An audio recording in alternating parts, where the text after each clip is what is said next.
وسلم نے فرمایا کہ فتنے یہاں ہیں مشرق کی طرف.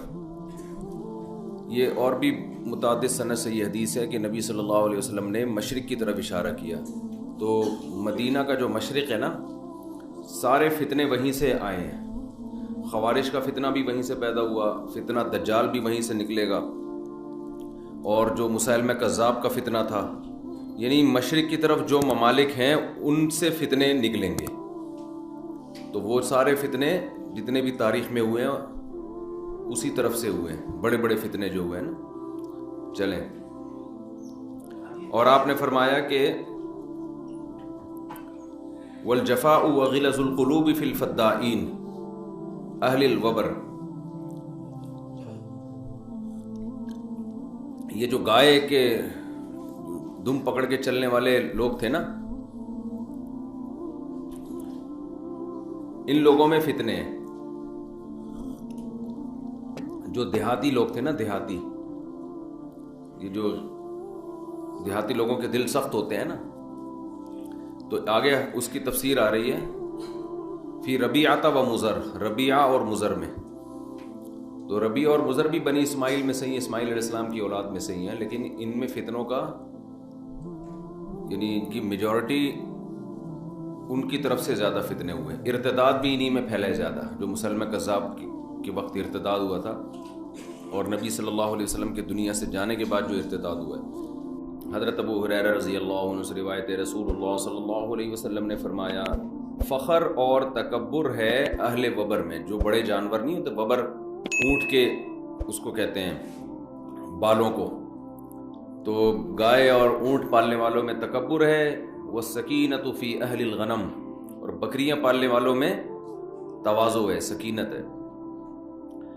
والایمان یمان، یمان اصل میں تھا یمنی، یمن والے، تو دو یا میں سے ایک یا کو حذف کر کے اس کے بدلے میں الف لے کر آئے تو بن گیا یمانی. تو پھر قاضی کی طرح یا کو حذف کیا، قاضن میں جیسے حذف ہوتی ہے نا، تو اصل لفظ ہے یمانی. اور جب اس میں مؤنث ہوگا تو یمانیہ، اس کو لوگ یمانیہ پڑھتے ہیں، وہ غلط ہے، کیونکہ یمانی سے جب آخر میں تا آئے گی نا تو وہ یا واپس لوٹ آئے گی، تو یمانیہ. تو یمان، آپ نے فرمایا ایمان یمان میں ہے، اور حکمت وہ بھی یمن والوں میں ہے. جی، قال ابو عبداللہ سمیعت الیمن سمیت الیمن لانہا یمین الکعبہ، کعبہ کے دائیں طرف ہے نا یمن، اس لیے اس کو یمین میں ہے تو اس لیے اس کو یمن کہا گیا ہے. اور شام کعبے کے بائیں طرف ہے، تو شؤوم سے ہے. یہ شؤوم ویسے تو نحوست کو کہتے ہیں نا، تو بائیں طرف مشعمہ ہے نا، مشعمہ، تو اس لیے اس کو اس سے شام کو جو ہے نا یہ نام دیا گیا ہے، شؤوم سے، شؤوم. محمد ابن جبیر ابن مطعم بیان کرتے ہیں کہ حضرت معاویہ رضی اللہ تعالی عنہ کے پاس وہ موجود تھے قریش کے ایک وفد میں. تو عبداللہ ابن عامر ابن العاص رضی اللہ عنہ نے ان کو بیان کیا کہ عنقریب قحطان میں ایک بادشاہ پیدا ہوگا، قحطان قبیلے میں. اب یہ جو قحطان ہے یہ یمن کی نسل جس سے چلی ہے نا، ابو الیمن کہا جاتا ہے اس کو. جو یمن میں جو بھی ان کا جد امجد ہے وہ ہے تھا قحطان، تو آگے اسی کا قبیلہ قحطان کی نسل کہلاتا ہے. تو انہوں نے فرمایا کہ قحطان میں عنقریب بادشاہ ہوگا. تو حضرت معاویہ رضی اللہ تعالیٰ عنہ غصے سے کھڑے ہو گئے اور فرمایا کہ پہلے اللہ کی حمد و ثنا کی، اس کے بعد فرمایا مجھے یہ بات پہنچی ہے کہ تم میں سے بعض لوگ ایسی حدیثیں بیان کرتے ہیں جو اللہ کی کتاب میں بھی نہیں ہے اور نبی صلی اللہ علیہ وسلم سے منقول بھی نہیں ہے. حضرت معاویہ کو اس پہ غصہ آیا کہ انہوں نے یہ بات جو بیان کی ہے نبی کی طرف نسبت کر کے، یہ بات ٹھیک نہیں ہے، کیونکہ انہوں نے نبی سے اس کے خلاف سنا ہے. تو وہ کیا خلاف سنا ہے؟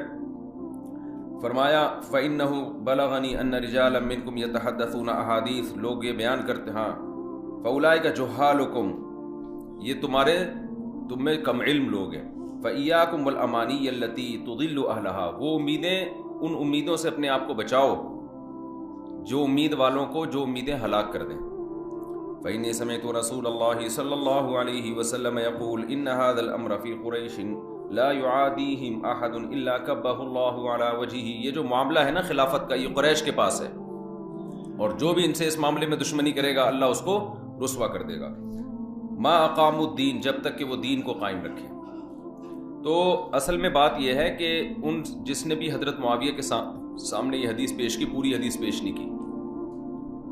تو ایسا نہیں تھا کہ اسی دور میں ہوگا، بلکہ آگے حدیث آ رہی ہے کہ قحطان میں ایک شخص پیدا ہوگا جس کے ہاتھ میں رعایا ہوگی، کنٹرول ہوگا. تو یہ حضرت مہدی کے بعد ہوگا یہ یمن میں، یعنی یہ قرب قیامت میں اور علامات قیامت میں ہے. تو یہ اس دور کی بات نہیں ہے، بلکہ یہ بعد میں قرب قیامت میں ایک شخص پیدا ہوگا جو شام میں ہوگا، اور قحطان قبیلے سے اس کا تعلق ہوگا. آگے حدیث میں آ رہا ہے، وہی پھر اس حدیث کی تشریح کرتے ہیں. چلیں.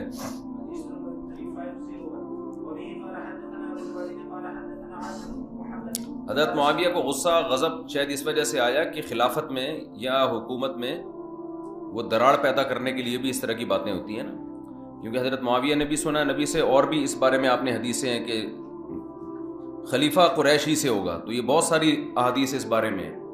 تو ان کو یہ تھا کہ یہ بات تو مسلمان مان چکے ہیں کہ خلافت کس میں ہوگی، وہ قریش ہی اس معاملے کے اہل رہیں گے. تو ہم نے یہ جو اتنا نبی صلی اللہ علیہ وسلم سے تواتر سے ایک بات سنی ہے، تو یہ اس کے خلاف کیسے حدیث پیش کر رہے ہیں. نبی صلی اللہ علیہ وسلم نے فرمایا، ابے تم ایک حدیث چھوڑ چکے ہو.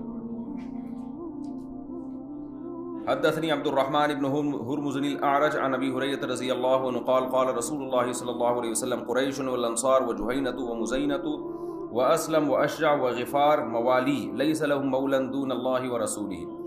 آپ صلی اللہ علیہ وسلم نے ان تمام قبیلوں کا نام لیا. قریش، انصار، جوہینہ، مزینہ، اسلم، اشجع، غفار، یہ سب میرے مولا ہیں، میرے دوست ہیں، اور ان کا اللہ اور کے رسول کے سوا کوئی بھی دوست نہیں ہے. تو یہ ان قبیلوں کی تعریف ہے. حدثنا ابو الولید قال حدثنا عاصم بن محمد قال سمعت ابي عن ابن عمر رضی اللہ عنہما عن النبي صلی اللہ علیہ وسلم قال لا يزال هذا الامر في قريش ما بقي منهم اثنان. آپ صلی اللہ علیہ وسلم نے فرمایا یہ معاملہ ہمیشہ قریش کے ہاتھ میں رہے گا، قریش کے پاس رہے گا، یعنی خلافت کا معاملہ، جب تک کہ دو بھی زندہ ہوں ان میں، یعنی دو قریش بھی زمین پہ موجود رہیں تو خلافت کس کا کہ حقدار کون ہوگا؟ قریش ہوں گے. تو پیچھے حدیث میں آتا ہے ما اقام الدین، جب تک کہ وہ دین کو قائم رکھیں. تو علامہ نبی رحمہ اللہ نے تو لکھا ہے کہ ان کے دور میں چونکہ قریشی کی حکومت تھی تو انہوں نے لکھا کہ ابھی تک معاملہ قریش کے ہاتھ میں، لیکن جمہور اس طرف گئے ہیں کہ اس کا مقصد یہ ہے کہ قریش اس کے اہل ہیں. یہ خبر نہیں ہے کہ ہمیشہ ایسا ہوگا، یعنی یہ معاملہ ان کے ہاتھ میں رہے گا، مطلب یہ اس کے اہل رہیں گے. اور آگے دوسری حدیث میں اس کی تفسیر ہے ما اقام الدین، جب تک کہ وہ دین قائم کریں، یعنی دین اگر قائم نہیں کرتے تو پھر اہل نہیں ہے. بھائی ایک قریش خلیفہ ہے جس کے بارے میں آپ کو پتہ ہے کہ یہ بھی دین قائم کرے گا، دوسرا ہے غیر قریش، یہ بھی دین قائم کرے گا. تو اہل کون ہے دونوں میں؟ جو قریش ہے وہ اہل ہے. تو اور جس کے بارے میں یہ ہے کہ اگر قریش ہے لیکن دین قائم نہیں کرے گا، مرتد ہے یا کفر بواہ کا مرتکب ہے، پھر قریشی ہونے کی بیس پہ وہ مستحق نہیں ہے. اچھا، یہ جتنی بھی احادیث ہیں اس پر اتفاق ہے کہ یہ اس سے متعلق ہیں کہ جب سلیکشن کا وقت آئے، سمجھ رہے ہو. لیکن اگر کوئی طاقت کے بل بوتے پر غیر اہل بھی مسلط ہو جائے تو پھر اس کے خلاف بغاوت کی اجازت نہیں ہے. اس بارے میں بھی احادیث بہت زیادہ صریح اور واضح ہیں.